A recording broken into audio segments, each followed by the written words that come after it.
Top of the morning, Dan and Amy. A new book out from a expert in behavioral science, The Elements of Choice, Why the Way We Decide Matters.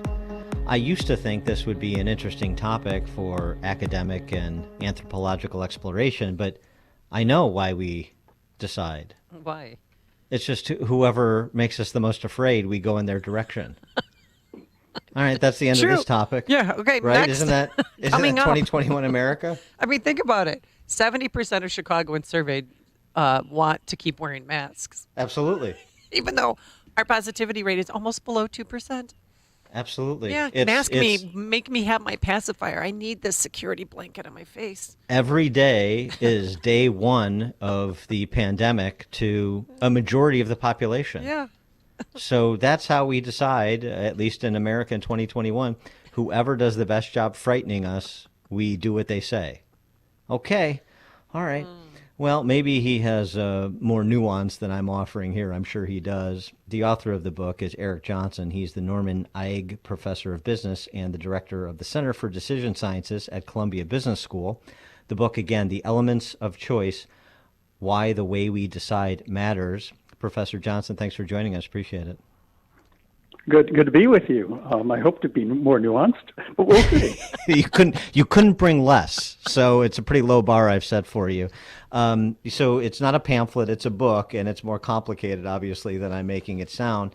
But sort of give us the framework. One of the things that I found interesting was sort of the impact of choice order in terms of how people process the decisions before them. Right. So if you think about a menu, you actually have someone who's actually made some choices for you before you ever got that menu in a restaurant, and they've decided what's on the menu. They've decided, as you point out, what order things are on the menu. And, that order, surprisingly, can make a difference in what you choose. Well, so make this concrete for us. I mean, give us an example, and then, part of that, too, is sort of the institution that's laying out the menu. Right. So the institution is what I'll call a designer, because they're actually designing, making a bunch of decisions before you make a decision. They've decided, this will be on the menu, that won't be on the menu. They've decided, as we've talked about, the order. So typically, let me just give you an example. Typically, if it's a written menu, the thing that's first will get a bigger share. It will be chosen more often. But if you ever go to one of those fancy restaurants, ones where they don't have a paper menu, but the waiter recites the menu, right, it turns out being last is a big advantage. What about the psychological influences that can make some choices easier or more appealing than others? So lots of things have some impact. Like, for example, if you ever see a form that's printed in incredibly small print, you have a quick reaction, which is to not make a decision. You will actually decide not to buy that product or take that government program or whatever. So it turns out that little things like that make a big difference. Let me give you one more example quickly, which is when your doctor's prescribing drugs, they tend to prescribe the brand name drug because they have to remember the name of the drug. So Allegra is easy to remember. It turns out the generic fexofenadine hydrochloride is really hard to remember. And so that turns out to be a big influence in why doctors prescribe more expensive brand name drugs. Okay, so sort of convenience, for lack of a better description, is impactful. Right. But what about, since we're in this era of COVID, not that it's limited to that, but what about people's relative tolerance for risk? How impactful is that as sort of a first order processing? Well, I think, we all love to think about risk attitude, how we feel if we like to take risks or we don't like to take risks. But a lot of that also is how those options are presented. So just to quickly close a loop with the doctor example, what some folks did is they just had, if you started typing in the brand name drug, they would substitute in the generic, which you couldn't remember, and you could change that easily. Just have to do one click and you go back to generic. But they doubled the amount of generic drugs, which, by the way, saves people a lot of money. Generics are about 20 cents on the dollar compared to the others. So it's a big effect simply by making a small change in the interface. And so, what are some of the sort of that are part of everybody's psyche that they bring to the table in processing choices? So obviously, risk tolerance is one of them. You just mentioned sort of ease of or convenience with respect to substitutes could impact the choices presented. What are some of the other psychological factors at play? Another big one is memory, what we recall when we see a name. So, for example, there's some very nice work done in Iowa where you got to see ground beef and was either called 25% fat or 75% lean. And your listeners can do the math. That's the same thing. And yet people were much more willing to pay more for the lean. They thought it tasted better. And when you ask people why, they start thinking different things. They remember different things with the fat versus the lean ground beef. Right. So marketing matters. That makes sense. What about sort of personal affinity? So if I like a politician, for example, I'm more likely to support the policies they're advancing. And if I don't like a politician, I would be more likely to oppose the policies they're advancing, even if it was the same policies as the politician I liked. That's right. And I think, again, part of that is what you recall. When you're a politician you like, you're going to think about things that are more positive about the policy. If it's a politician you don't like, you'll think about things that you don't like about the policy. And so when it comes to assessing opportunity cost, are people good at doing that?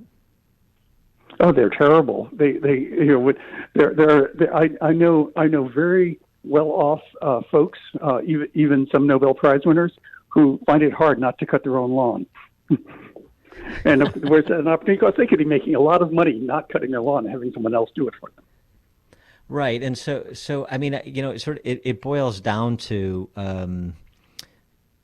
I don't, I'm trying to process this. It seems like it just boils down to people are just much more emotional and susceptible to branding when it comes to the choices they make, and thus, as much as we like to think about people as rational actors, they may be rational. There may be some sort of emotional rationality, if that is such a thing, but they're not very sober when it comes to those decisions. Well, we're all busy, so we are actually not paying as much attention as we would like attention to every decision we want to make. And so there are lots of cases where we use some very simple way of doing it. The point of the book, though, is in somewhere you can make it easier for people by how you present the choice to them. We're all choice architects. So if you have a kid, you're a choice architect. You're telling them, you're presenting them, here are 4 outfits. Which one do you want to wear to school? Right. Okay. And so then when it comes to either being a choice or architect or choosing from choices presented by an architect, what are some of the things that we should think about to be better on both sides of that equation? So one very simple beginning choice is just what's the number of options. We all sort of think more choice is always better, and that's true if it wasn't hard to think about each choice. So my favorite bad example from the book of choice architecture is New York City schools present kids with 769 different high schools to select from.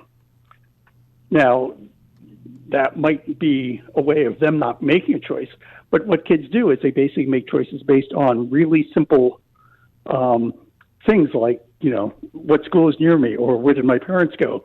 When, obviously there are other things you should be considering. And so so part of this then too is people are, I guess, disinclined to think outside of the choices presented. They think that's if they're receiving and it's like pick one of 4 school uniforms, they're less likely to say, well, I have a 5th choice and this is the ensemble I put together. They will choose from the array before them. That's right. And I mean, how often when you're in a restaurant, I mean, some people do this, but you say, oh, by the way, I want nothing on the menu. Right. Exactly. The menu is going to determine a lot of what you order. And so, I mean, I guess this may be similar to the answer to opportunity cost, but the trade-offs. I mean, which is an opportunity, sort of a different way of saying opportunity cost. But again, the choices are presented to me, and they're limited, it's two or three. How many people are really analytical about the pluses and minuses of the even a limited number of choices? We try to be, but we're also trying to figure out when we make a choice, we're trying to predict what we're going to enjoy. And that's not always easy. Even something as simple as a small restaurant menu can be affected by things like the order of which things are presented. Fat versus lean shouldn't make a difference, but it does, even if there's only one kind of hamburger. And it also seems like, to your point, we're sort of surface skimming when it comes to information. Sticking with the menu choice, we may be interested in what the calories are associated with various choices on the menu, but we don't dig deeper than that. There's sort of signals in certain categories that have a disproportionate effect on our choices. Yeah, trade-offs are hard. I mean, opportunity cost, you're right, but trade-offs are hard. How much do I really want that extra deliciousness in terms of if the calories are there in front of me? Notice if a restaurant menu doesn't have the calories listed, it's going to be a lot harder for you to think about them. So when the choice architects are corrupted, in other words, they're presenting you a Hobson's choice, a choice without really a choice, and they just repeat.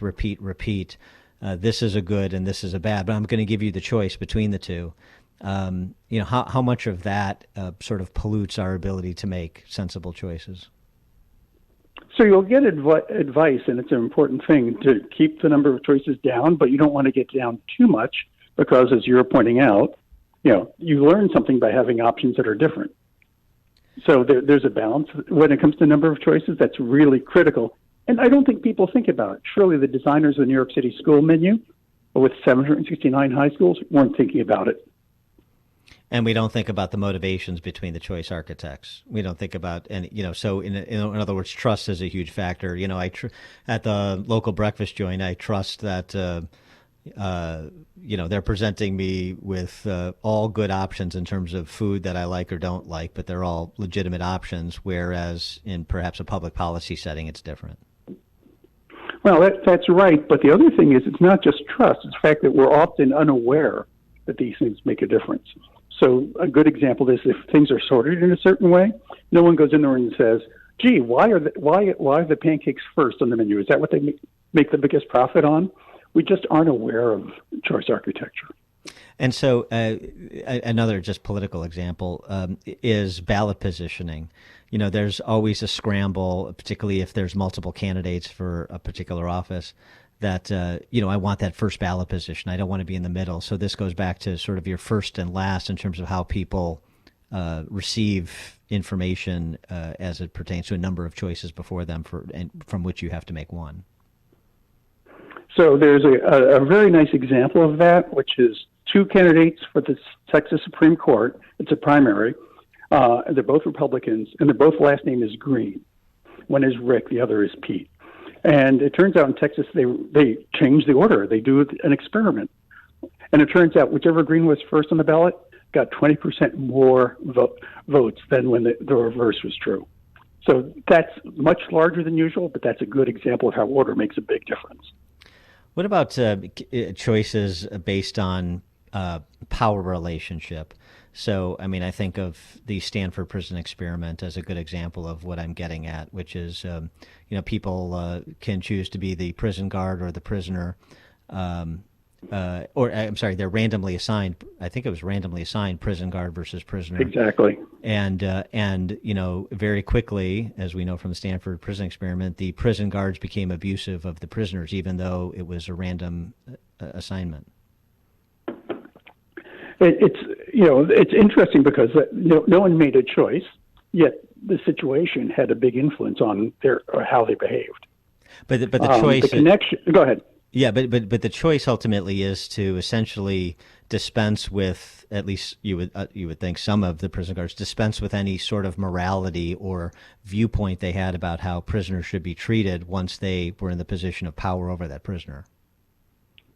That's right, and it's just another example of how if you think the environment determines a lot of how those folks behave. The same thing is true with how choices are presented. It determines much more than we think of what we choose. He is Eric Johnson, the Norman Eag Professor of Business and the Director of the Center for Decision Sciences at Columbia Business School. The book, The Elements of Choice, Why the Way We Decide Matters. Professor Johnson, thanks for joining us. Good luck with the book. Thanks for having me. Thanks. And he joined us on our turnkey.pro answer line.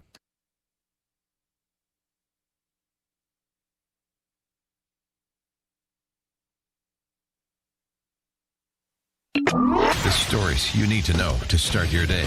This is Chicago's Morning Answer on AM 560. The Answer.